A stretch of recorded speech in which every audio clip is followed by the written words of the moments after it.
नमस्कार। कार्यक्रम आर्थिक बहसको यो श्रृङ्खलामा हार्दिक स्वागत छ।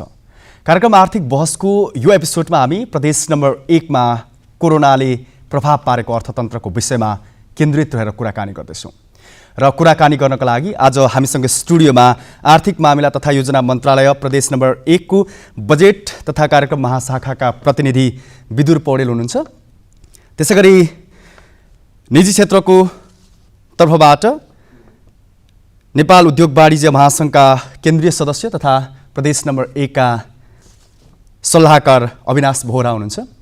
त्यसरी नै नेपाल घरेलु तथा साना उद्योग महासङ्घ सुनसरीका प्रतिनिधि अध्यक्ष देवी गौतम हुनुहुन्छ। तपाईहरु तीनैजनालाई एकमुष्ट रूपमा मैले स्वागत गर्न चाहे। Thank you. र यो एपिसोडमा हामीले अलिकति कार्यक्रमको फर्मेट परिवर्तन गरेका छौँ।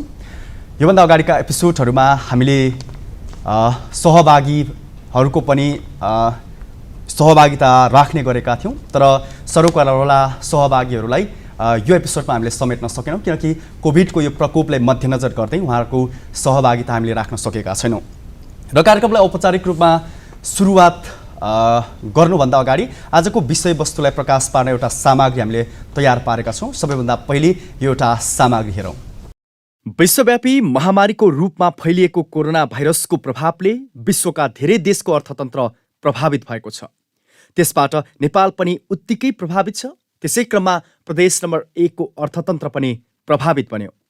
प्रदेश नम्बर 1 को अर्थतन्त्रलाई गति दिने मुख्य क्षेत्र पर्यटन, पूर्वाधार निर्माण लगायतका क्षेत्रमा यसको धेरै प्रभाव देखिएको छ। कोरोनाको प्रभावले समग्र प्रदेशको आर्थिक गतिविधिहरू शिथिल अवस्थामा छन्, जसले गर्दा प्रदेशको विकास खर्च नराम्ररी प्रभावित बनेको छ। संक्रमणले प्रदेश सरकारको आय स्रोत मात्र घटेको छैन, निजी क्षेत्रले गर्ने साना मझौला तथा ठूला व्यवसाय पनि सङ्कटमा परेका छन्। प्रदेश सरकारको लक्ष्यअनुसार विकास खर्च जुन गतिमा हुनुपर्ने हो त्यो हुन सकिरहेको छैन।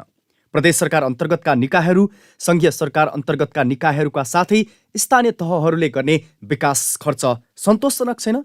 खर्च गर्न सक्ने क्षेत्रहरूमा पनि विकास खर्च कटौतीले ती आयोजनाहरू अलपत्र छन्। विकास खर्च जुन रफ्तारमा हुनुपर्ने हो प्रदेश अन्तर्गतका निकायहरूको, सङ्घीय सरकार अन्तर्गतका निकायहरू र स्थानीय तहहरूको जुन विकास खर्च हो, अब जुन हामीले अब यो हप्तादेखि नै भनौँ न विभिन्न ठाउँहरूमा चाहिँ हामीले लकडाउन अथवा जोडबिजोड प्रणाली सुरु गरिसकेका छौँ।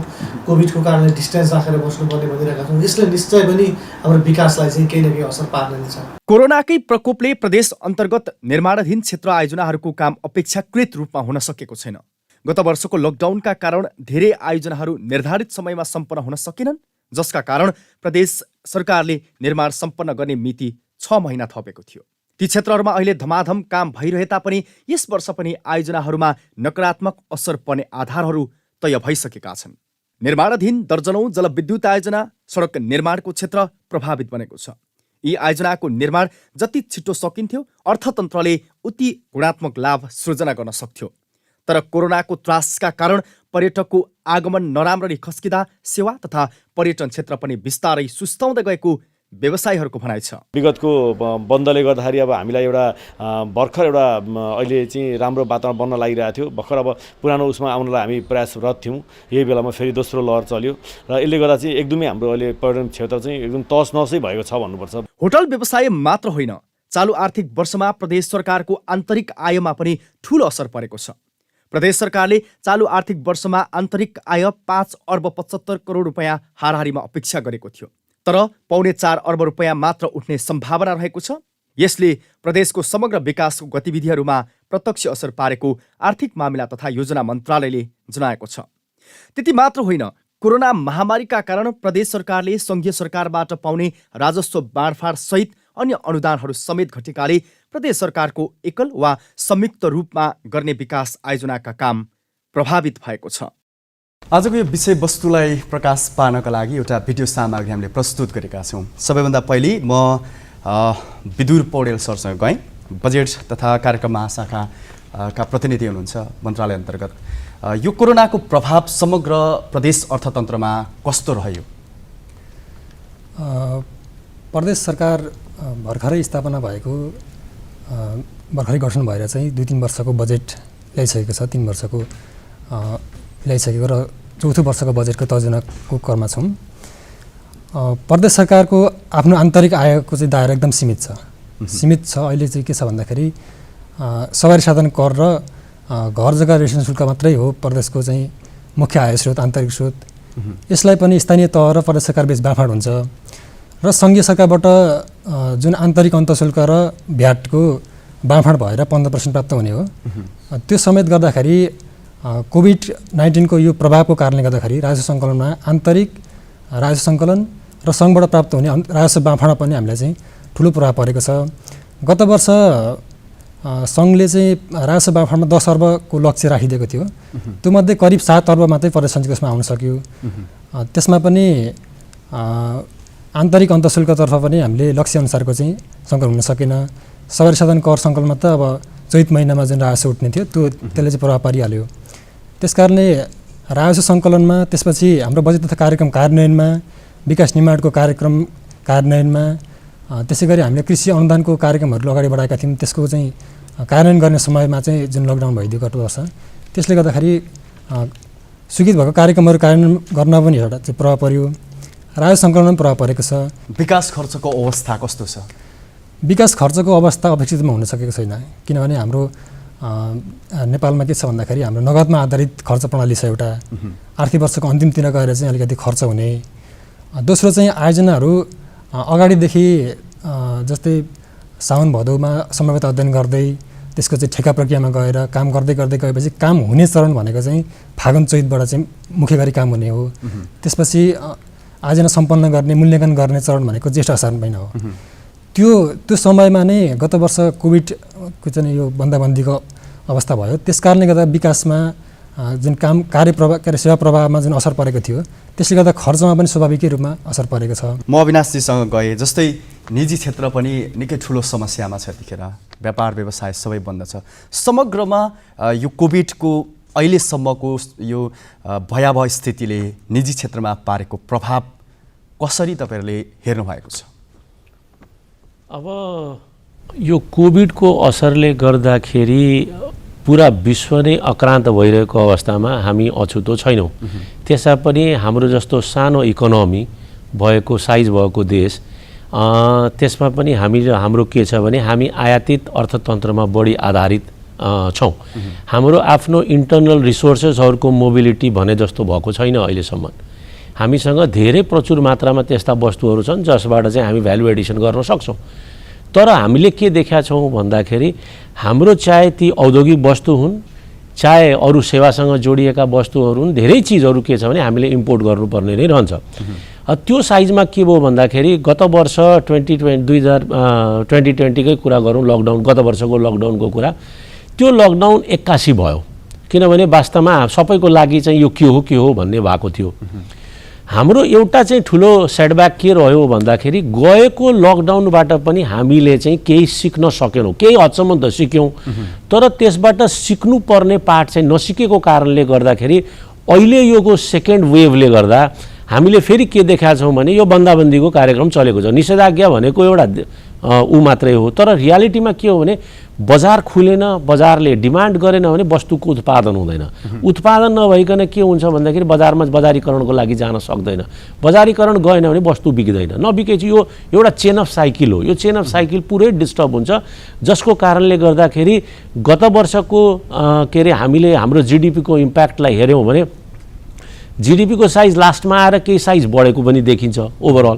तर हाम्रो के छ भने जिडिपी ऋणात्मक भएको देखिन्छ। लगभग 2% हाराहारीमा जिडिपी ऋणात्मक छ। र यो वर्ष अलिकति कोभिडबाट हामीले बाहिर निस्किसकेको अवस्थामा के देखाएको थियौँ भने अलिकति अर्थतन्त्र चलायमान भएको थियो, तर यो सेकेन्ड वेभले चाहिँ हामीलाई थला बनाएको छ। अब यो सेकेन्ड वेभको इभ्यालुएसन गर्नुपर्ने जरुरी छ। अहिलेसम्म हामी के थियौँ भने हाम्रोमा मन्दीको धेरै चपेटा परेको देखिँदैन थियो। उद्योगहरू चलेका थिएनन्, पर्यटन उद्योग पुरै कोल्याप्स नै छ। स्कुल इन्डस्ट्रीहरू पनि अलमोस्ट बन्दै नै थिए। तर के देखियो भन्दाखेरि हाम्रो रिभाइभल अरूको कम्पेरिटिभली हाम्रो रिभाइभल अलि फास्ट थियो, किनभने हाम्रो एक्सपोर्ट ओरिएन्टेड हामीसँग केही पनि थिएन। यदि हामीसँग यही कुरा एक्सपोर्ट ओरिएन्टेड रहेको भए हाम्रो इकोनोमी यति चाँडै रिभाइभलको सिचुएसनमा आउँदैन थियो। त्यसले गर्दाखेरि अब चाहिँ के देखिएको छ भने योपालिको यो भेरिएन्टले गर्दा किन नम्बर्स पनि धेरै बढिरहेको छ। स्वास्थ्य क्षेत्रमा ठुलो चुनौती देखिएको छ। भोलि यसले चाहिँ विकराल रूप यदि लिएको खण्डमा चाहिँ के हुन्छ भन्दाखेरि हाम्रो होल साइज नै होल चिज नै चाहिँ यसमा चाहिँ यो यसको चपेटामा आएको खण्डमा चाहिँ बहुत ठुलो चाहिँ एउटा नोक्सानी हुने अवस्थाको सिर्जना हुनसक्छ। अब अहिले चाहिँ जसरी महामारी तीव्र रूपमा फैलिएका कारणले चाहिँ निषेधाज्ञाहरू छन्, जारी गरिएका छन्, विशेष गरेर आर्थिक क्षेत्र चलायमानको अवस्थामा छैन। ठ्याक्कै यो समयमा के गर्नुपर्ने हो सरकारले? होइन, यो यस्तो चिज हो, यो अब हाम्रोसँग यो कि पहिलेदेखि नै मैले अघि भने जस्तो हामी पहिलेदेखि नै अवेर भएर यदि अगाडि बढेको भए केही हदसम्म त हामीले त्यसबाट सिकेका पनि छौँ। अवेरनेसको त्यो प्रोग्रामहरूलाई, ती प्रोटोकललाई, सुरक्षाका मापदण्डहरूलाई लिएरै पनि हिँडेका थियौँ।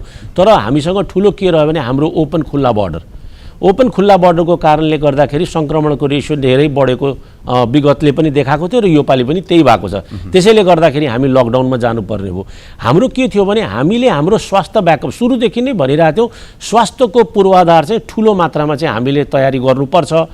भोलिको दिनमा यस किसिमका अरू पनि कुनै सङ्क्रमणहरू भोलि फैल्यो भने चाहिँ त्यसलाई चाहिँ हामीले कसरी थेक्न सक्ने भन्ने कुरातर्फ चाहिँ हामी अलिकति कहीँ न कहीँ त्यसबाट चाहिँ हामी अलि ब्याक भएको अवस्था नै देखिन्छ। किनभने त्यो पूर्वाधार हामीले 1 वर्षको दौरानमा हामीले तयार गर्न सकेनौँ र आज त्यही कुरा देखिएको छ के भने हस्पिटलहरू भरिएका छन्, जहाँ चाहिँ स्वास्थ्य सम्बन्धी सेवाहरू मान्छेले नपाइरहेको अवस्था छ। त्यसैले गर्दा हामीले लकडाउनमा जानुपर्ने या यो अहिलेको निषेधाज्ञामा जानुपर्ने ठुलो कारण रह्यो। यसको इम्प्याक्ट चाहिँ होल इकोनोमीमा चाहिँ पर्ने देखिन्छ। तपाईँहरूको क्षेत्रबाट त लकडाउन गर्नुहुन्न भन्ने पक्षमा हुनुहुन्छ तपाईँ? पक्कै पनि यस्तो छ, लकडाउन नै यसको रिमेडी त होइन नि। लकडाउन यसको रिमेडी होइन। केही सर्टेन सम्मको लागि के देखिन्छ भने चेन ब्रेक गरेको खण्डमा चाहिँ यो फैलिने प्रकोप चाहिँ रोकिन सक्छ भन्ने हो। तर कहिलेसम्म यो लकडाउन कहिले, जस्तै हामीले विगतमा के देख्यौँ भन्दाखेरि केही समयको लागि सुरुमा लकडाउन गरियो, त्यो लकडाउन कन्टिन्युटीमा तपाईँको सिरिज वाइज बढ्दै गयो र के भयो भन्दाखेरि 4-5 महिना 5 महिना 6 महिनासम्म नै लकडाउनको अवस्थामा हामी बस्नु पर्यो। त्यसले के गर्दाखेरि त्यसले कसैलाई पनि भलो गर्दैन, न राज्यलाई भलो गर्छ, न प्राइभेट सेक्टरलाई भलो गर्छ, न आम जनतालाई त्यसले भलो गर्छ। अन्य देशहरूमा हामी हेर्न सक्छौँ त कोभिडको प्रकोप कसरी बढ्या छ भन्ने कुरा। कोभिडको प्रकोपमा तर त्यहाँ लकडाउन भएको अवस्था छैन। उनीहरूले के गरे भन्दाखेरि सुरुको समयमा लकडाउन पक्कै पनि नगरेको होइन, तर त्यस पछाडि त्यसलाई चाहिने पूर्वाधारको विकास गर्दै ग्रेजुअली पूर्वाधारको विकास गर्दै गए, जसले गर्दाखेरि के छ भने अवस्था चाहिँ कम्फर्टेबल जोनमा उनीहरू छन्, हामीभन्दा धेरै कम्फर्टेबल जोनमा छन्। त्यो चिजलाई चाहिँ हामीले योभन्दा अगाडि नै चाहिँ सम्हालेर लिएर जानुपर्थ्यो जस्तो लाग्छ मलाई। अब देवी गौतमजीकोमा आए, अब तपाईँहरूको एउटा व्यवसायहरूको छाता सङ्गठन नेपाल घरेलु तथा साना उद्योग महासङ्घ सुनसरीको तपाईँ अध्यक्ष हुनुहुन्छ। सुनसरीभित्रै रहेर कुराकानी गरौँ, यो कोरोनाको प्रकोप समग्र तपाईँहरूको यो सङ्गठनमा, यो महासङ्घमा कस्तो देखियो? महासङ्घमा आबद्ध व्यवसायहरूको पक्षमा कस्तो देखियो? निश्चित रूपमा घरेलु तथा साना उद्योगको एउटा ब्यानरमा जे कुरा हामी गरिरहेछौँ त्यो हेर्दाखेरि र समग्र विश्वकै परिस्थिति जुन कोभिड-19 को असरको हिसाबले हेर्दाखेरि चाहिँ ठुल्ठुला घरानाहरूमा ठुल्ठुला ब्यानरहरूमा त स्वाभाविक रूपले पर्ने भयो, त्योभन्दा बढी चाहिँ घरेलु साना उद्योगहरूलाई परेको अहिलेको फिलहालको परिस्थिति छ। किनकि सानो बजार, सानो मार्केट, सानो इन्डस्ट्री, थोरै कामदार, थोरै पहुँच मार्फत सञ्चालन भएका त्यस्ता उद्योगहरू उहाँहरूले प्रदर्शन गरेको जुन एउटा मार्केटमा लिएर आउनुपर्ने हो त्यो मार्केट अहिले बन्द छ र प्रदर्शन गर्ने जुन कच्चा पदार्थ अथवा उहाँहरू जुन सिपको लागि चाहिँ काम गर्नुहुन्छ त्यो दिने मेन पावरहरू पनि अहिलेको कोभिडको कारणले गर्दाखेरि घर घरमै बस्न बाध्य हुनुभएको छ। ब्याङ्कले लोन दिएको छ, सम्भवतः केही सहुलियत दरमा पक्कै पनि होला, तर त्यो फुलफिल गर्नको लागि पनि अहिलेको यो फिलहालको अवस्थाले गर्दाखेरि र यो सरकारको अब निषेधाज्ञा भन्नुहोस्, काम गर्नु हुँदैन, हिँड्नु हुँदैन, चाहिँ अन्य गतिविधिहरू गर्नु हुँदैन भन्ने जुन खालको एउटा चाहिँ क्राइटेरियामा रहेर गभर्मेन्टले आदेशहरू जारी गरेको छ, यो हिसाबले हेर्दाखेरि चाहिँ इन्डस्ट्रीहरू चाहिँ लास्टमा गएर कोल्याप्स हुने सम्भावना बढेर गएको छ। मलाई के लाग्छ भने अघि हामीले कुरा गरे जस्तै यो सङ्क्रमण यसपालि आयो, गत वर्ष पनि आएको थियो, फेरि पनि आउँदैन भन्न सकिने अवस्था छैन। यसले गर्दाखेरि यस्ता खालका सङ्क्रमणहरूलाई पार गर्दै कसरी इन्डस्ट्रीहरूलाई चलायमान बनाउन सकिन्छ, आर्थिक गतिविधिहरू कसरी अगाडि बढाउन सकिन्छ भन्ने विषयमा सोचेर नै अबका कार्यक्रमहरू निर्धारण गर्नु जरुरी छ। अब निषेधाज्ञा भयो भनेर चुप लाएर व्यवसायले, उद्योगीले घरमा बस्ने वातावरण छैन। अब अन्य गतिविधि गर्ने हरेक सरकारवाला नागरिकहरूले समाजले सोसाइटीले हरेक ब्यानरहरूले पनि अब लकडाउन भइहाल्यो घरमै बसौँ सरकारले यस्तो आदेश जारी गरेको छ भन्ने अभिप्रायले त्यसरी बस्यो भने सम्भवतः देशको आर्थिक अवस्था डामाडोल हुने त छँदैछ व्यक्तिको निजी एउटा क्षेत्रको पनि आफ्नो हैसियत घुम्ने छ र यसको फाइनली देश र समाजै एउटा चाहिँ आर्थिक धराशायी अवस्थामा पुग्ने जस्तो खालको एउटा प्रक्षेपण हामीले गरेका छौँ। त्यस कारणले गर्दाखेरि म के भन्न चाहन्छु यहाँको कार्यक्रम मार्फत भन्दाखेरि चाहिँ यो प्रकोप गत वर्ष नै आयो यो वर्ष नै आयो हामीले अवेर हुन जरुरी छ मापदण्डहरू पालन गर्न जरुरी छ। यसको साथसाथै हामीले काम पनि छोड्नु हुँदैन काम निरन्तर गर्नुपर्छ उद्योगहरू निरन्तर सञ्चालन गर्नुपर्छ सप्लाईका कुराहरूलाई हामीले निरन्तर डेलिभर गर्न जरुरी छ गभर्मेन्टले यसमा फेसिलिटेट गरोस् इन्डस्ट्रीहरूमा काम गर्ने वातावरण बनोस्। यो अवस्थामा समस्या चाहिँ कहाँनिर हो कस्ता व्यवसायहरू सबैभन्दा धेरै मारमा परेका छन्? अब हाम्रो ब्यानर अन्तर्गतको सामान्यतया अब यो टुरिस्ट इन्डस्ट्रीको कुरा गरौँ धेरै चाहिँ हाम्रो ब्यानर अन्तर्गत पनि यस्तो साथीहरू पढ्नुहुन्छ जो फास्ट फुड गर्नुहुन्छ जो चाहिँ सामान्य खालको होटल रेस्टुरेन्ट चलाउनुहुन्छ जो चाहिँ सामान्य खालको चाहिँ ग्रिल व्यवसाय गर्नुहुन्छ जो चाहिँ नुडल्स व्यवसाय गर्नुहुन्छ जो कृषिमा आधारित कच्चा पदार्थ अथवा कृषिमा आधारित इन्डस्ट्री खोल्नु भएको छ डेयरीहरू जस्तो अन्य चाहिँ तपाईँको चाहिँ कोसेली घरहरू जस्तो खोल्नु भएको छ उहाँहरूलाई बजारमा निस्किनुहुन्न बाहिर निस्किनुहुन्न तपाईँले कहीँ यो चाहिँ गर्नुहुन्न भनिसकेपछि त त्यो स्वाभाविक रूपले डामाडोल हुने हो नि त।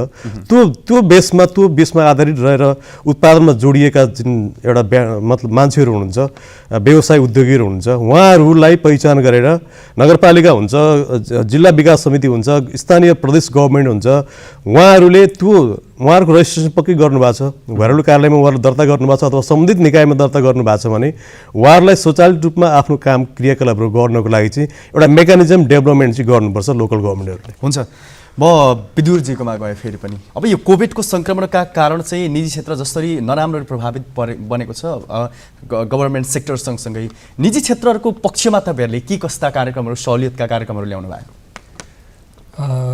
अब नेपाल सरकारले जुन नीति तथा कानुन बनाउँछ त्यसको मार्गदर्शनको त्यसलाई परिपालना गर्दै प्रदेश सरकारले आफ्नो क्षेत्राधिकारमा जुन गर्न सक्ने कामहरू गत वर्षदेखि नै गर्दै आएको छ र आगामी बजेट तथा कार्यक्रम आगामी प्रदेश सरकारको नीति तथा कार्यक्रममा पनि यो कुराहरूलाई समृद्धि लाने चाहिँ हाम्रो तयारी छ। अब ठ्याक्कै योजनाको विषयमा प्रवेश गरौँ। जस्तै अब चालु आर्थिक वर्षमा सम्पन्न गर्नुपर्ने योजनाहरू चाहिँ निर्धारित समयमा सम्पन्न नहुने भएपछि प्रदेश मन्त्रालयले त्यसको समय सीमा 6 महिना थपेको थियो। अब पछिल्लो अवस्थामा चाहिँ यो कोभिडको सङ्क्रमणको अवस्थामा ती योजनाहरूको चाहिँ प्रगति अवस्था कस्तो छ? प्रदेश सरकार अन्तर्गत अधिकांश योजनाहरू बहुवर्षे प्रगतिका छन्।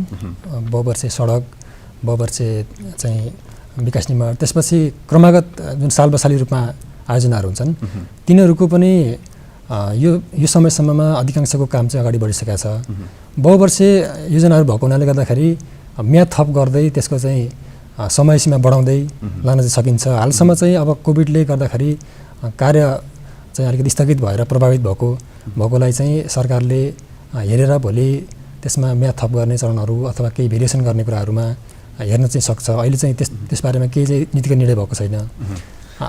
हजुर म अविनाशजीसँग गएँ। जस्तै तपाईँहरूले जस्तो निजी क्षेत्र चाहिँ अझै धेरै प्रभावमा पर्यो सबैभन्दा धेरै व्यवसायी यसको प्रभावमा परे कोभिडको यो प्रभावले सबैभन्दा धेरै समस्यामा परेको सेक्टर नै व्यवसाय सेक्टर हो भन्ने कुराहरू पनि तपाईँहरूबाट आएको छ। जस्तै तपाईँहरूको यो समयसम्ममा यो निजी क्षेत्रको यो अवस्था सृजना भएपछि चाहिँ सरकारी तहबाट तपाईँहरूले के कस्ता स्किमहरू प्राप्त गर्नुभयो?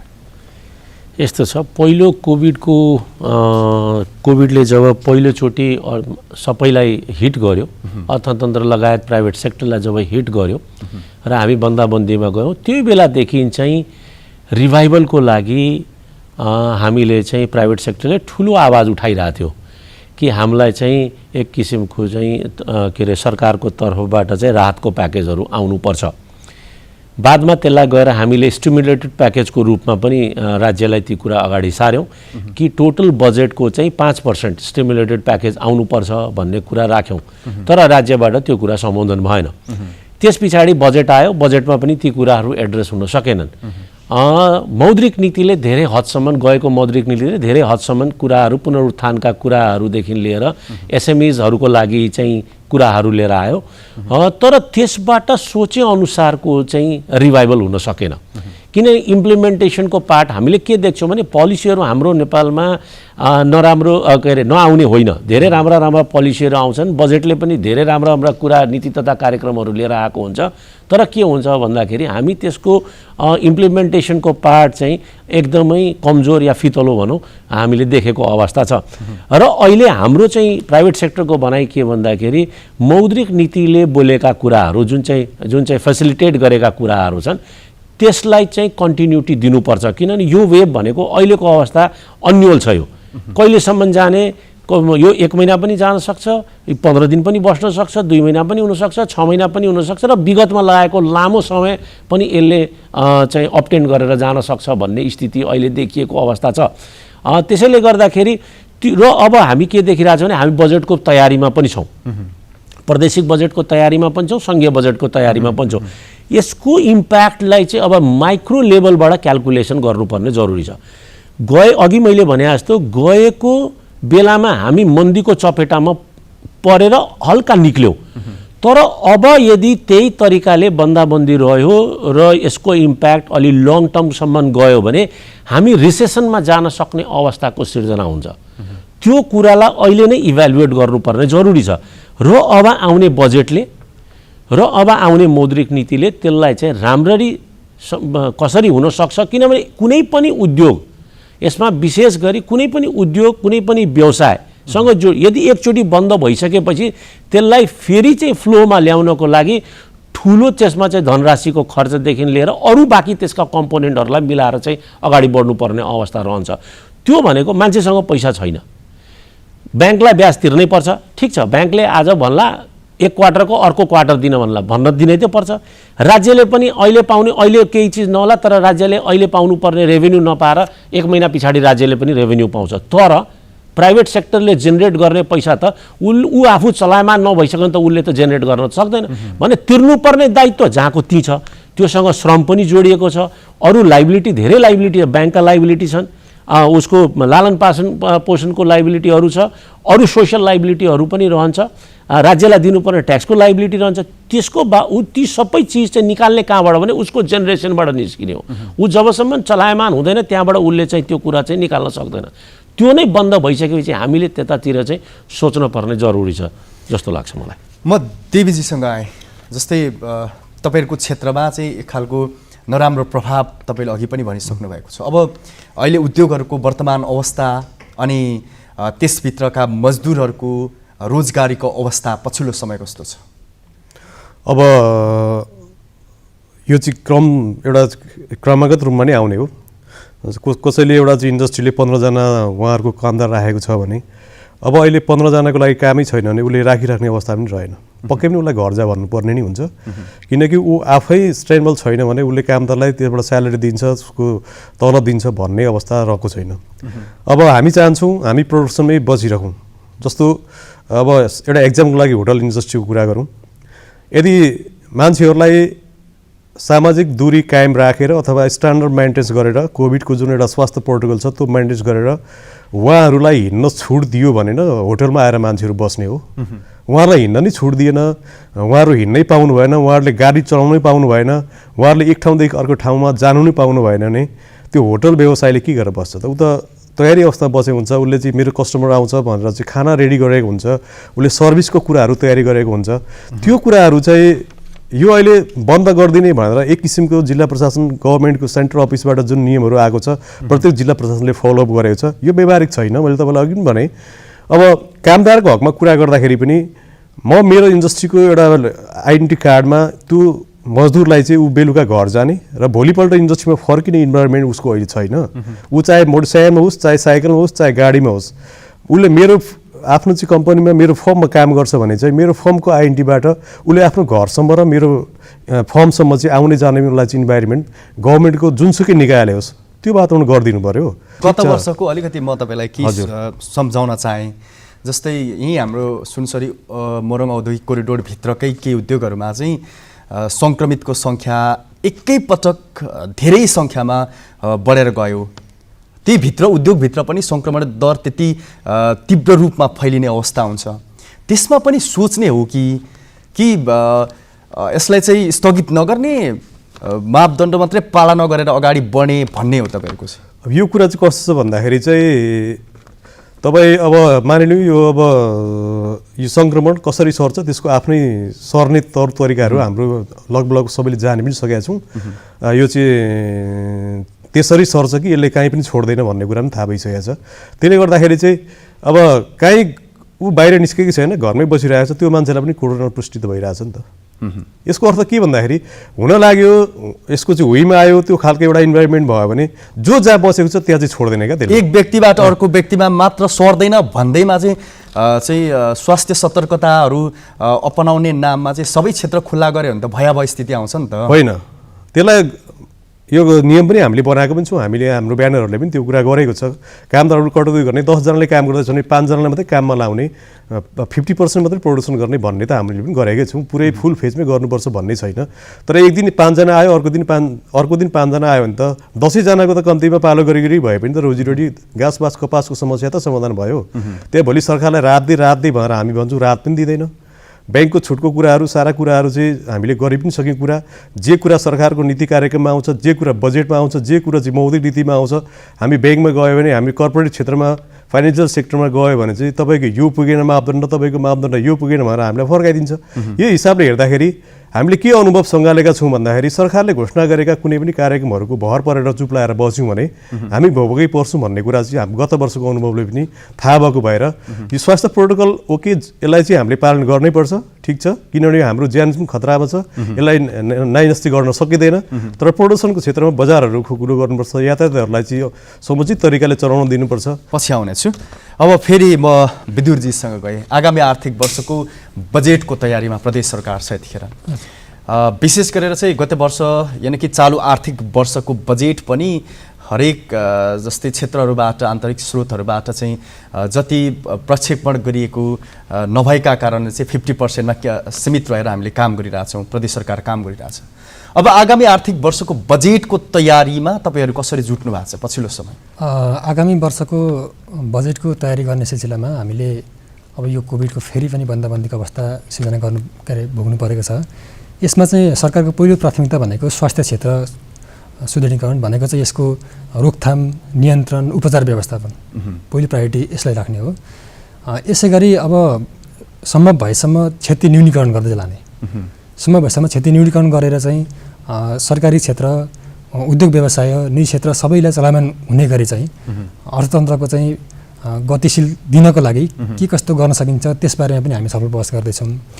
त्यसपछि प्रदेश सरकारले गर्न सक्ने भनेको चाहिँ अब सङ्घीय सरकारको जस्तो आयकरमा छुट दिन सक्ने, प्रदेश सरकारमा त्यो चाहिँ क्षेत्राधिकार छैन, आयकरमा छुट नेपाल सरकारले नि गर्छ। अरू चाहिँ सङ्घीय करहरूको छुटहरू गर्ने भनेको धेरै कार्यक्रमहरू चाहिँ नेपाल सरकारले सञ्चालन गर्छ।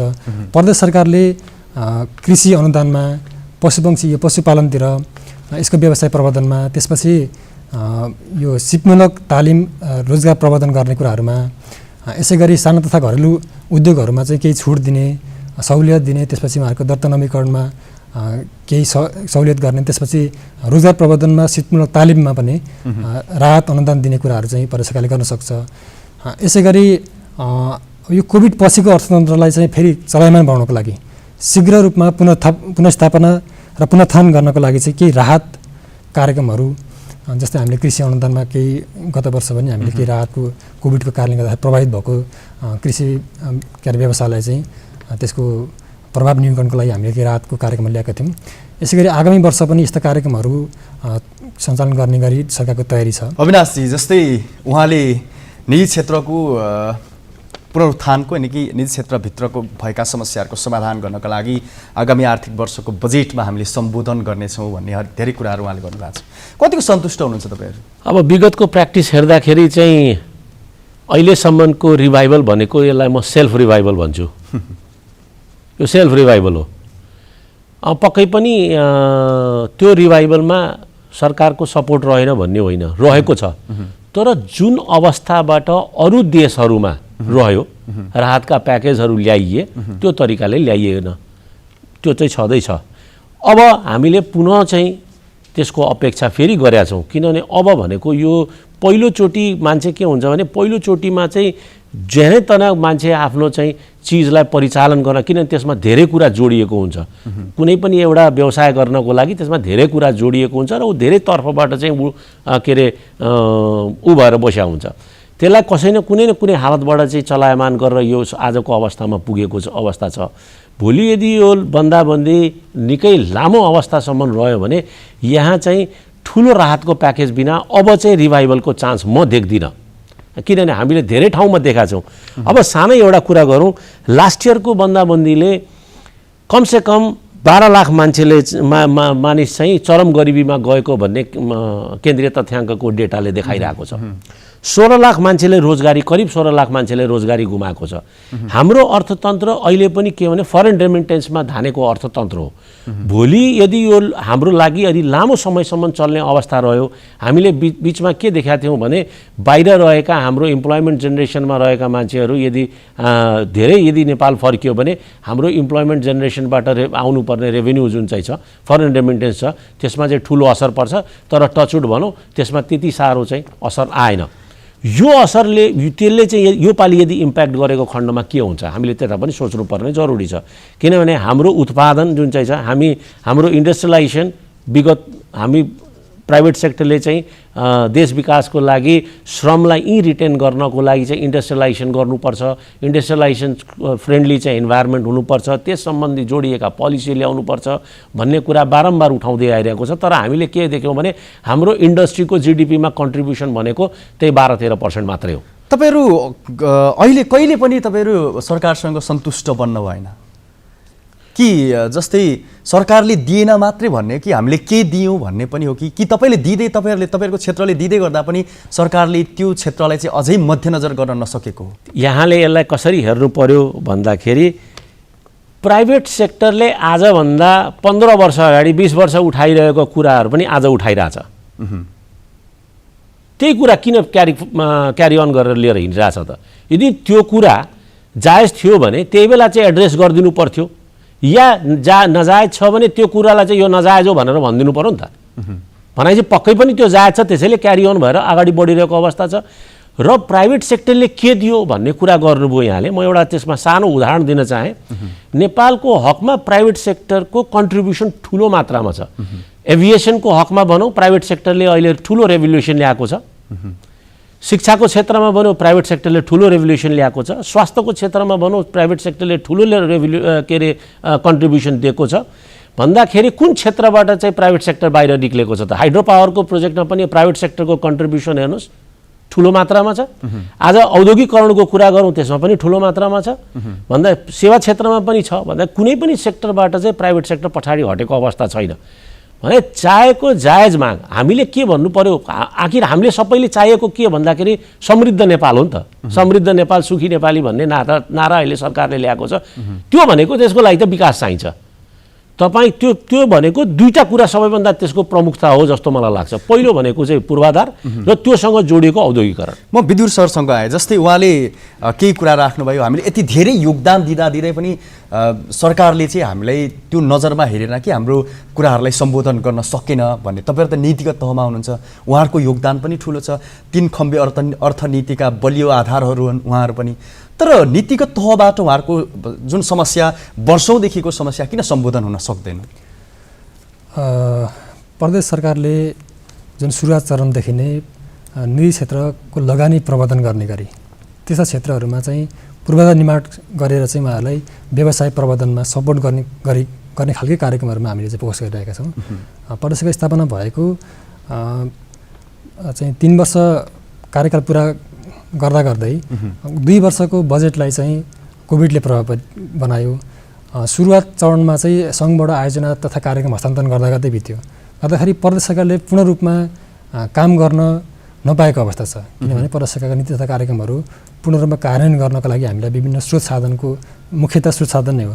स्रोत साधनको सीमितताको कारणले गर्दाखेरि चाहिँ हामीले जुन नीति तथा कार्यक्रम बजेटमा आएका कार्यक्रमहरू योजनाहरूलाई चाहिँ पूर्ण रूपमा अगाडि बढाउन स्रोतको व्यवस्थापन मिलाउन चाहिँ अलिक कठिन भइरहेको छ।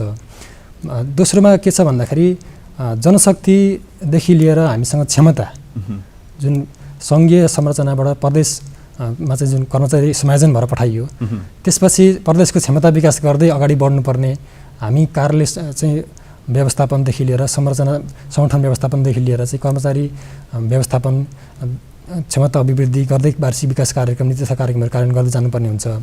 यसमा पनि हामी सुरुवात चरणमै छौँ, किन भन्दाखेरि सबै कर्मचारीहरू हामीसँग फुलफिल पनि छैन। त्यसपछि दक्ष जनशक्तिको पनि अलिकति अभावै छ।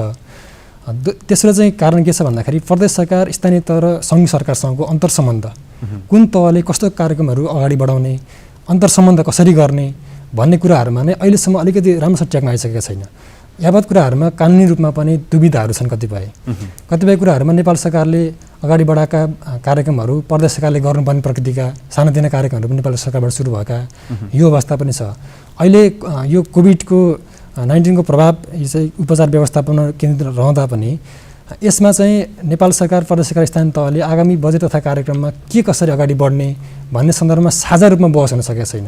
सरकारमा नेतृत्व तहमा बस्नेहरूले पनि हाम्रो सरकारको प्रतिनिधित्व गर्नुहुनेहरूले पनि तीन तहले चाहिँ कुन तहबाट कसरी अगाडि बढ्ने, कोभिडको यो क्षति न्यूनीकरण गर्ने, स्वास्थ्य क्षेत्र सुदृढीकरण गर्ने, भोलि यस्तै महामारी आयो भनेदेखि हामीले स्वास्थ्य सेवालाई कसरी प्रभावकारी बनाउने, त्यसपछि हामीले आगामी वर्षको कार्यक्रमहरूमा चाहिँ यो चाहिँ जुन हाम्रो कोभिडको कारणले गर्दाखेरि अर्थतन्त्र चाहिँ यसको पुनरुत्थान गर्नको लागि राहत पुनर्स्थापना कसरी अगाडि बढाउने भन्ने सन्दर्भमा तिनै तहमा बसेर चाहिँ अलिकति छलफल गर्नुपर्ने आवश्यकता पनि देखेको छ। भनेको अन्तर्निकाय समन्वयको पनि जरुरी छ। म देवीजीसँग आएँ, जस्तै उहाँले योभन्दा अगाडिको एउटा प्रसङ्गमा चाहिँ हामीले चाहिँ घरेलु तथा साना उद्योगहरूको पक्षमा पनि विभिन्न स्किमहरू ल्याएका छौँ, अब आगामी आर्थिक वर्षको बजेट मार्फत पनि हामी ल्याउनेछौँ भनेर भन्नुभएको छ। तपाईँहरू कतिको सन्तुष्ट हुनुहुन्छ सरकारको यो स्किमहरूबाट? यी उहाँले जे भन्नुभएको छ ती कुराहरू हाम्रो मागभित्रै परेका हुन्। हामीले विभिन्न समयमा हाम्रो समस्याहरू लिएर टेबल गर्दाखेरि यी विषयहरू उठाएकै विषय हुन् र उहाँहरूले यो कुरामा सम्बोधन गर्नेतिर लाग्नु पनि भएको छ। कतिपय कुराहरू जस्तो गत लकडाउनको समयमा नवीकरण नभएका इन्डस्ट्रीहरूलाई पछि म्याद थपेर पनि नवीकरण गर्ने वातावरण उहाँले मिलाइदिनु भएको छ। यसबाट उद्योगी व्यवसायहरूले फाइदा उठाएको पनि छ। यसमा सरकारले केही गरेन भनेर हामीले आरोप लगाइरहेको अवस्था चाहिँ होइन। तर के भन्दाखेरि चाहिँ यो क्रिटिकल कन्डिसनमा जुन हामी फिल गरिरहेका छौँ, गुजारिरहेका छौँ, यो अवस्थालाई चाहिँ अलिकति त्यही हिसाबले हेरिदिनुपर्छ भन्ने मात्रै कुरा हो।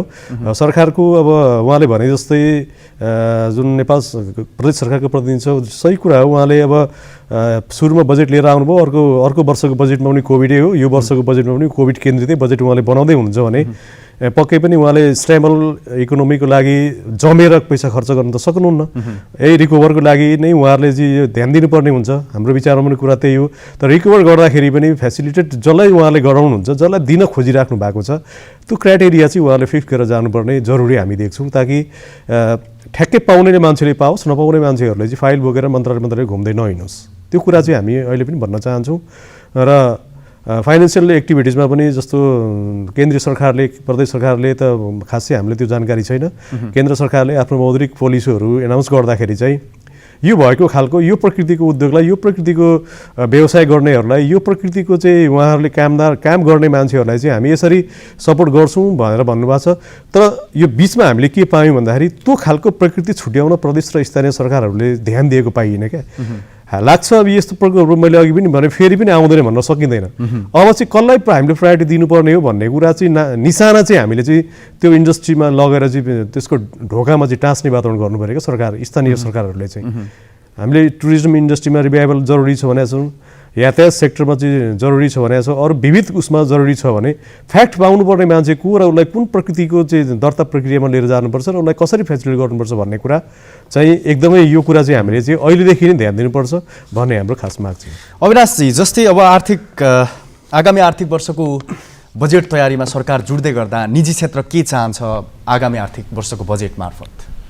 अब पक्कै पनि हाम्रा प्रदेश सरकारले पनि र सङ्घीय सरकारले पनि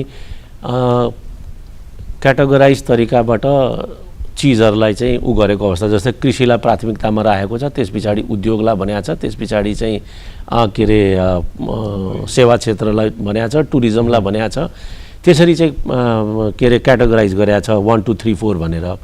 अब के गर्नु पर्यो भन्दाखेरि पहिलो वास्तवमा कृषि क्षेत्रमा राज्यले जुन तरिकाले हामीले भनिरहेछौँ या जुन तरिकाले राज्यले सोचिरहेछ त्यो तरिकाले चाहिँ अहिलेसम्म हामीले कृषिको आधुनिकीकरण गर्न सकेको अवस्था चाहिँ छैन, पक्कै पनि हो। किन अहिले पनि हाम्रो टोटल कृषिमा उत्पादन भएका वस्तु हाम्रो निडको लागि 60%, 55 to 60% भन्दा बढी धान्ने सक्ने अवस्था छैन। बाँकी चिजै हामीले आयात गर्नुपर्ने नै अवस्था छ। अहिले पनि हामी वार्षिक दैनिकी हेऱ्यो भने 2 अर्ब बराबरको चाहिँ खाद्यान्न रिलेटेड आइटमहरू चाहिँ हामीले इम्पोर्ट गरेको अवस्था छ। त्यो भनेको धेरै ठुलो ह्युज क्वान्टिटी हो। अब त्यसलाई हामीले कसरी गर्नुपर्ने, कृषिको उत्पादनलाई चाहिँ त्यसको इन्डस्ट्री, त्यसको भ्यालु एडिसन हुने इन्डस्ट्रीसँग लिङ्कअप गर्नु पर्यो। उत्पादन त भइरहेछ, तर के भयो भने त्यसको बजारीकरणको कुरा र त्योसँग जोडिएका इन्डस्ट्रीलाई कसरी हामीले लिङ्कअप गर्न सक्छौँ, कहाँ फेसिलिटी दिन सक्छौँ भन्ने कुरा चाहिँ पहिलो कुरा। कृषिलाई यदि हामीले वास्तवमा कृषिको उत्पादन बढाउने हो भने एउटा त्यसलाई चाहिनुपर्ने जति पनि चिजहरू छन्, मलको कुरा गरौँ, बिउको कुरा गरौँ, सिँचाइको कुरा गरौँ, त्यो चाहिँ अन टाइम किसानले पाउनुपर्ने एउटा व्यवस्था हुनुपर्छ। दोस्रो कुरा उद्योगको लागि, उद्योगसँग हामीले उद्योगलाई कसरी गर्छ, हाम्रो अब औद्योगिकरण गर्नुपर्ने जरुरी भएको अवस्था छ। हामीले त्यसलाई चाहिँ फोकस गर्नै पर्ने हुन्छ। त्यसको लागि अब विशेष आर्थिक क्षेत्रका कुरा गरौँ, औद्योगिक क्षेत्रका कुरा गरौँ, अनि एक्सपोर्ट ओरिएन्टेड जोनका कुरा गरौँ, इन्डस्ट्रियल क्लस्टरको कुरा गरौँ, त्यसलाई ल्याएर त्यहाँ चाहिँ इन्डस्ट्रीलाई चाहिने सम्पूर्ण किसिमको पूर्वाधार प्लस त्यहाँ चाहिँ इन्डस्ट्रीलाई चाहिने हरेक चिजको व्यवस्था चाहिँ हुनुपर्दछ। अहिले उद्योग लगाउनको लागि यदि जग्गा लिन गयो भने जग्गा यति महँगो छ कि उद्योगै लाग्न सक्ने अवस्था छैन। स्टार्टअप हुने के अरे स्टार्टर र इनोभेसन भएका जति पनि इन्टरप्रेन्योरहरू छन्, ती मानले कसैले चाहिँ म चालु गर्छु भनेर खोज्यो भने त्यसले चालु गर्न सक्ने अवस्था छ। किन गत वर्ष पनि त्यो स्टार्टअप गर्ने लाई चाहिँ कोभिडले थलाएको छ, तिनीहरू रिभाइभलको चान्समै छैनन्। र अब फेरि र इनोभेसनको लागि इनोभेसनसँग जोडिएका कुराहरू पनि त्यति नै महत्त्वपूर्ण छन् जस्तो मलाई लाग्छ। अर्को त्यस पछाडि पर्यटन उद्योग, हामीसँग चाहिँ पर्यटनको ठुलो प्रचुर मात्रामा चाहिँ हामीसँग टुरिज्म सेक्टर छ। त्यो टुरिज्म सेक्टरलाई पनि त्यही लेभल पारेर हेर्नुपर्ने हुन्छ। त्यसरी नै हामीले चाहिँ हाम्रा एक्सपोर्ट ओरिएन्टेड वस्तुहरूको पहिचान गर्नु पर्यो, कहाँ कुन अवस्थामा चाहिँ कसरी चाहिँ भ्यालु एडिसन गरेर एक्सपोर्ट गर्न सक्छौँ। किन एनटिआइएसले धेरै वस्तुहरू चाहिँ पहिचान गरिसकेको अवस्था छ र विशेष गरी 1 नम्बर प्रदेशको कुरा गर्नु पर्दाखेरि हामीसँग ठुलो मात्रामा चाहिँ हामीसँग कृषिजन्य वस्तुहरू यस्ता छन् जसलाई चाहिँ हामी भ्यालु एडिसन गरेर चाहिँ एक्सपोर्ट गर्न सक्छौँ। धन्यवाद छ। अब म यता देवीजीसँग आएँ। जस्तै उहाँले पनि केही निजी क्षेत्रका विषयमा आफ्नो धारणा आगामी बजेटको जुन बजेटमा समेट्नुपर्ने आवश्यक कुराहरू गर्नुभएको छ। अब तपाईँहरूको ठाउँबाट पनि मैले तपाईँहरूलाई के सोध्न चाहेँ भने आगामी आर्थिक वर्षको बजेटमा चाहिँ तपाईँहरूको मागहरू के हुनेछ?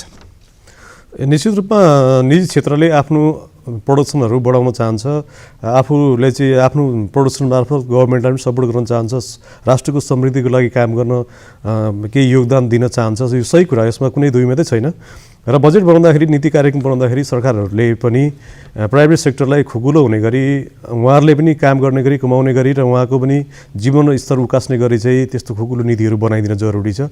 अब फिलहाल बजेटको एउटा चाहिँ छलफलको पिरियडमा पनि छौँ हामी, तयारी पनि हुँदै होला, प्रदेश सरकारले गर्दै पनि होला। अब खासमा कृषिको कुरा, टुरिज्मको कुरा, एग्रिकल्चरको कुरा नि प्रदेश एकको सरकारको पनि प्रायोरिटीको कुरा भएको छ। जस्तो अब अहिलेको हकमा कुरा गर्दाखेरि टुरिज्म प्रदेश नम्बर 1 को इम्पोर्टेन्स कुरा हो। जस्तो यो रेड मतलब ग्रिन कार्पेटको कन्सेप्टमा इलाममा ल्याएका छौँ। इलामको चियाको प्रोडक्सनको लागि, निर्यातको लागि, यसको चाहिँ बजारीकरणको लागि प्रदेश सरकारले के गर्न सक्छ त्यो यही नीति कार्यक्रममा लिएर आओस्। त्यस्तै अब रुद्राक्षको राजधानी भएर चाहिँ उता तपाईँको चाहिँ भोजपुरको लागि, सङ्खुवा सभाको लागि चाहिँ गभर्मेन्टले, प्रदेश सरकारले त्यो एउटा एनाउन्स गरेको हामीले सुनेको छौँ। यदि त्यो भने त्यहाँ प्रदर्शन गरेको चिजहरू इन्टरनेसनल मार्केटमा ब्रान्डिङ, प्रमोसन र बिक्री गर्नको लागि के गर्ने हो, बजेटमै लिएर आओस्।